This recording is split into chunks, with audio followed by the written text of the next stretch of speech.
What is the recovery process look like for you?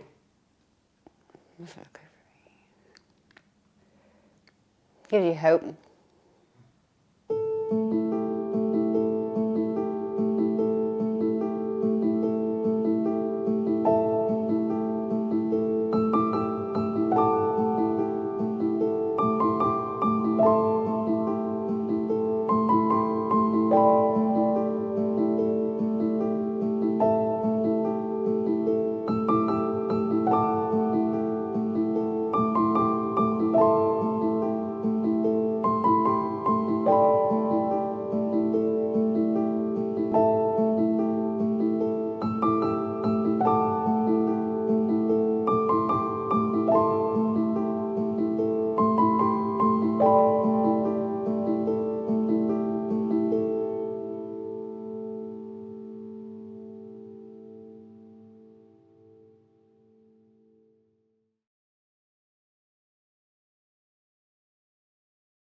How you good? Good? I'm good. Good. I'm good.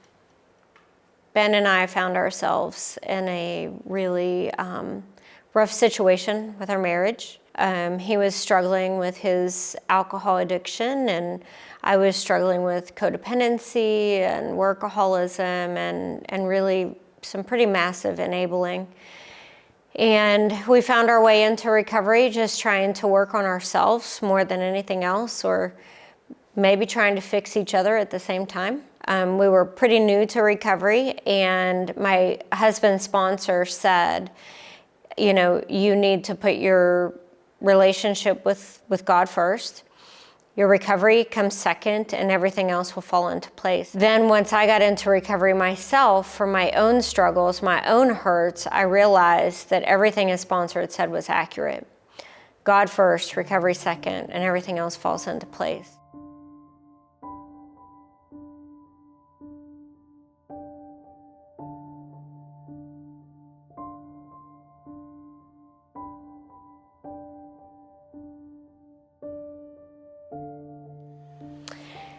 So let's just talk about restoring Victoria.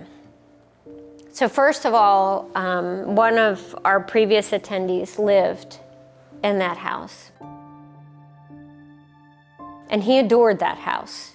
And he had already started renovating it. And then he went to rehab and eventually made it into sober living, but outside of the community. So that house kind of sat empty.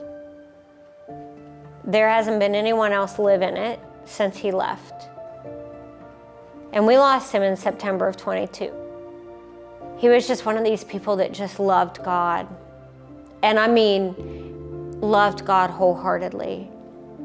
And when I found out that we had a homeowner that wanted to donate that house to our cause, I was just overwhelmed with gratitude and just thankfulness that we could pay tribute to his life, to his children who have, you know, been in the aftermath of having a parent that struggles with addiction, and being able to look up and see that house is just, it's amazing.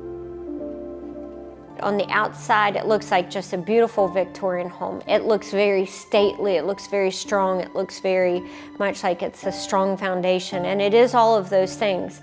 But when you get up close and you look at the inside of it, the inside is absolutely a mess.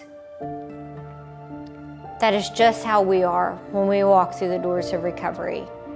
We look like on the outside we might have it all together, but on the inside we're just broken, and there's such a mess. And we need people to come together with us to help us clean that mess up, right? And Restoring Victoria got its name from the book that was written by John Eklund's sisters. And those ladies have just such a huge heart for Christ. And it's really about that home being willing to accept help from its creator. And we're the same way. Like sometimes we think we've got to have everything all figured out and we have to navigate life on our own, and we don't know how to fix things by ourselves sometimes, but we try. And we try until we get completely to the end of ourselves, and that's when God steps in. That house is the same way.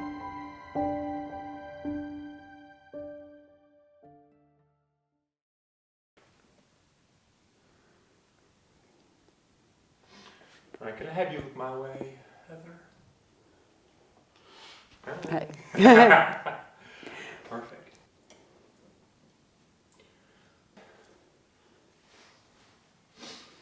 All right, Heather. Just tell us how it began. Well, it being really, I started out, I don't know if you do this, Christy. Yeah, you can. Well, I lost my dad when I was like 14 to suicide, and I can't do this, Christy. Yeah, you can. No. Yeah, you can.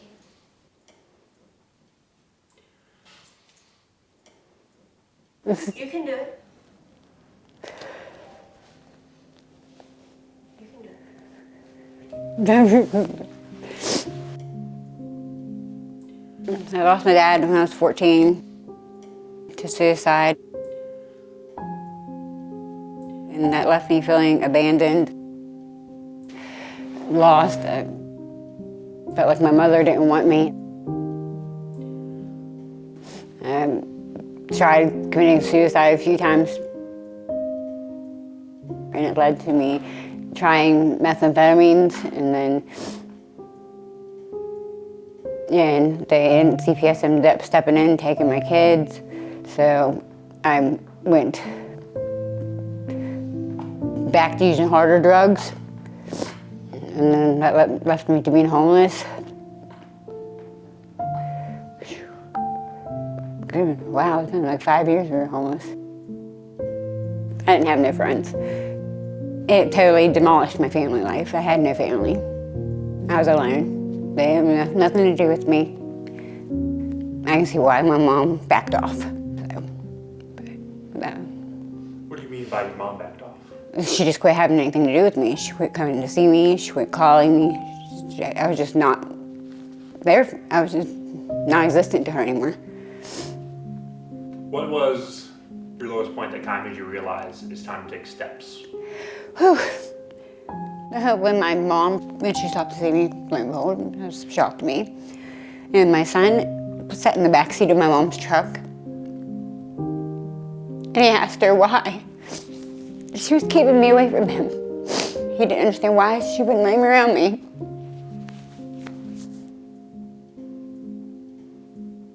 And that's when I realized I needed to wake up and do something.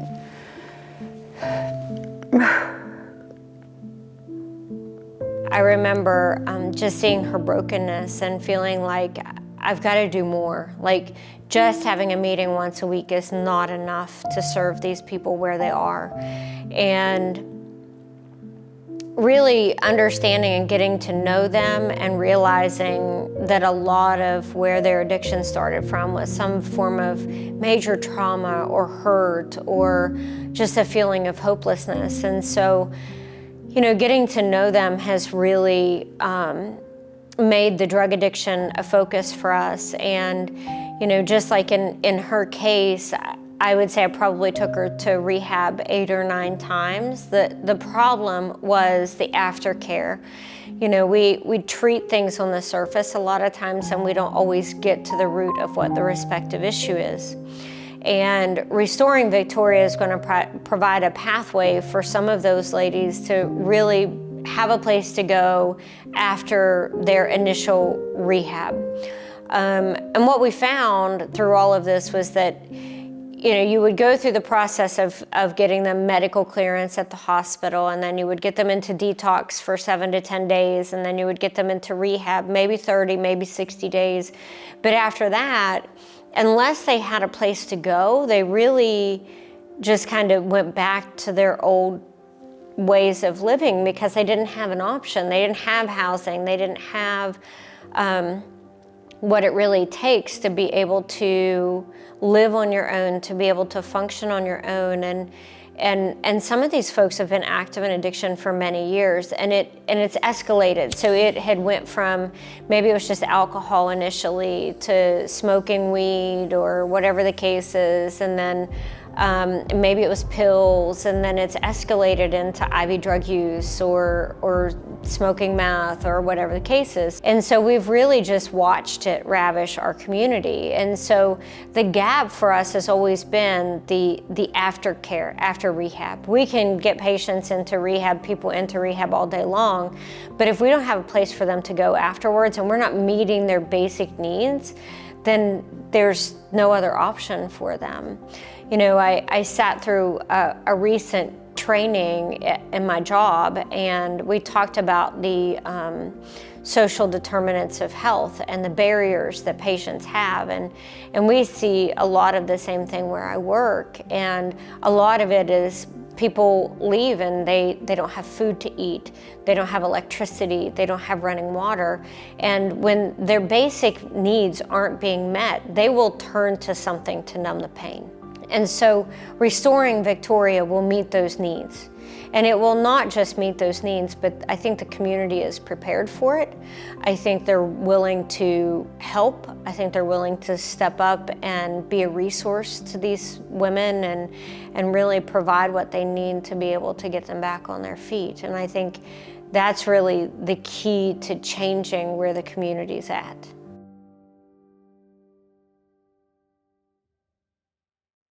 Can I get you to give me one big loud clap? That was more than one. Yeah, well, worked out. About 15 years ago, I discovered, probably closer to 20 years ago, I discovered one of my children had an addiction to drugs. I was devastated by that and just really didn't know what to do. And I had, checked with some of my peers and really wasn't getting much help. So I started looking around at AA and NA and the different recovery ministries around, trying to find something that would work for my son. And so that's what really inspired me to get involved in recovery. And in the process, I realized that I had some broken places in my life as well.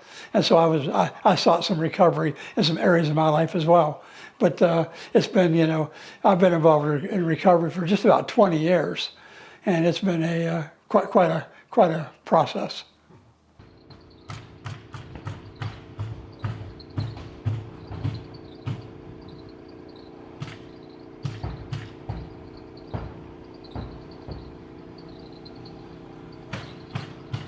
What's going on here? Oh, making a documentary about the process of what y'all are doing. I have no idea what I'm doing. There's been a lot of drug trafficking in and out of this house and that sort of thing. And it's just really full circle that we're able to have a recovery ministry operating out of this house.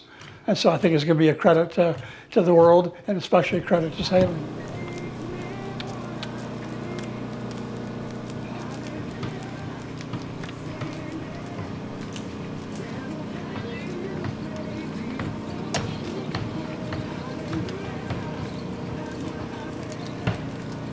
I'm not signing in this larger. I don't sign paperwork. This is my baby. But you look around here, I pulled every staple out of the ceiling. See, these guys, these are not them. These are the staples that were in the ceiling that they said. Somebody said to me today, they were all over the ceiling holding up these tiles right here. And I said, okay, I'll get those out. So I got a little bench. Then he came back in the room and said, now, we really need to take all those blue things off the walls too. And I'm like, oh, okay. So that's what I've been doing in here. And, but it's therapeutic. Therapeutic. Rosie Riveter in reverse. This is, we're the Rosie the removers. We're removing staples, and we are not looking like Rosie right now. We're sweaty, and I keep praying for the people that are going to inhabit these rooms. Yep. So that I can pray that God will let them learn quickly. Let them learn the kind of lifestyle that they need to have to maintain their sobriety. That's That's what makes me passionate, Johnson. You know that. After we lost our Micah.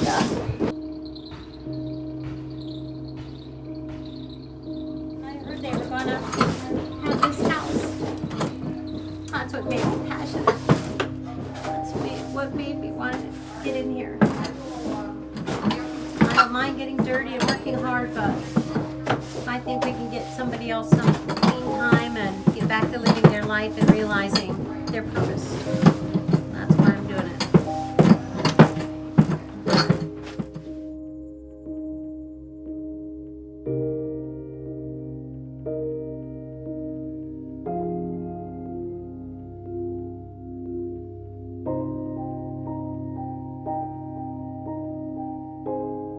The drug culture is just so friendly. They just want to help you out and they want to make you feel better. And if you're feeling blue, they have something to make you feel better on the short term. And you never really think too much about how that's going to affect the rest of your life. What we see is that virtually everybody knows somebody that's impaired by drugs, that's troubled by drugs, or that subset of society. And you know, I think that just about everybody's clued in. But I think that really the bigger issue is, you know, how do we combat this thing? What do we do about it? And obviously, education is a big part of it. But another huge part of it is opportunity. You know, a lot of these people are, you know, they're not finishing high school, and they don't have any training. And they really need some kind of an opportunity to kind of prepare them to go into the job force. So part of the goal of this house will be to, you know, begin to train folks so they can get into the job market, help them find employment, have something to do with their time, plus make some money as well, and you know, begin to create a new life for them, where people after a 28-day program or perhaps a longer program, they can come out and have some kind of a new setting to live in, so they don't have to go back into the old setting of their old friends. So I mean, those things are really critical. You know, getting somebody to get off the streets, you know, getting them to admit that they have a need, and then for us to step in, we really do have a blueprint of what to do with somebody, how to help them. And you know, all we need to do is have them say the magic words, you know, that I know I made a mess of my life, I know I need help, and we can step in and really help them.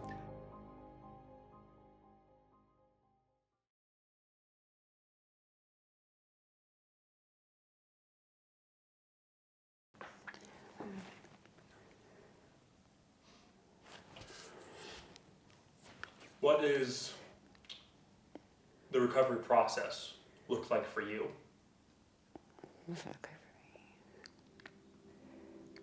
Gives you hope.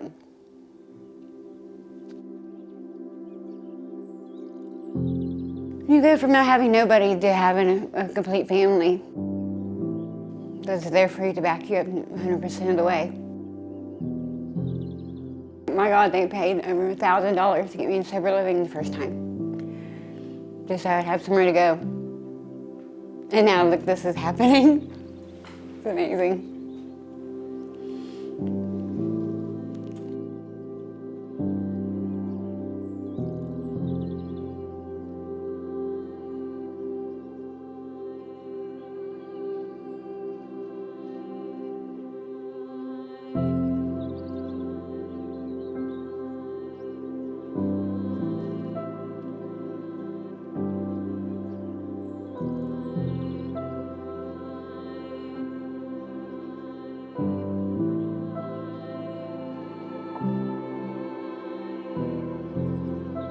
We're going to do everything that we can for each of the ladies that move into this house to see real transformation, because ultimately, Jesus Christ is the transformation.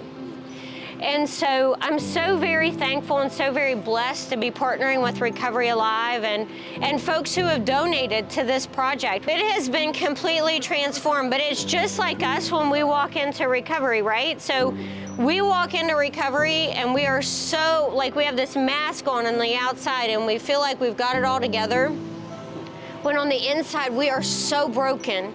The inside of this house was condemned.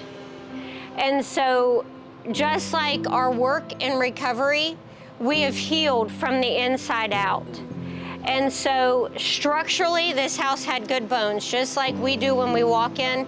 But man, God is the ultimate healer, and that is what we want in this community. We want to do better, we want to be better, and we want to make a change. Come on. All right, get up there, scissors and all, guys. On 3. 1, 2, 3. Woohoo!